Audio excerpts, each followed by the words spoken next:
Hello everyone, welcome to our channel Learn with Joy.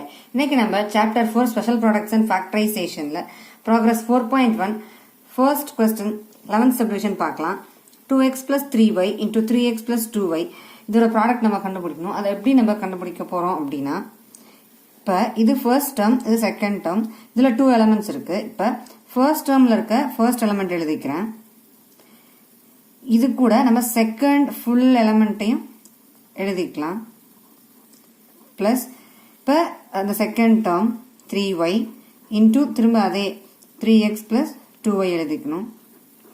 இப்போ next step நம்ம என்ன பண்ண போறோம்னா இந்த 2x ஆல இந்த எலமெண்ட்டையும் மல்டிபிள் பண்ண போறோம். 2 3s are 6 6x square plus 2 2s are 4xy plus அதே மாதிரி இப்போ மல்டிபிள் பண்ணிக்கலாம். 3 3s are 9xy plus 6y square. இப்போ இதை சால்வ் பண்ணிக்கலாம். 6x square plus 6y square. இப்போ இது ரெண்டையும் ஆட் பண்ணோம்னா plus 13xy.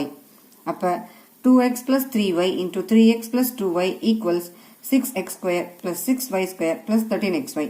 இதுதான் ஃபைனல் ஆன்சர். தேங்க்யூ.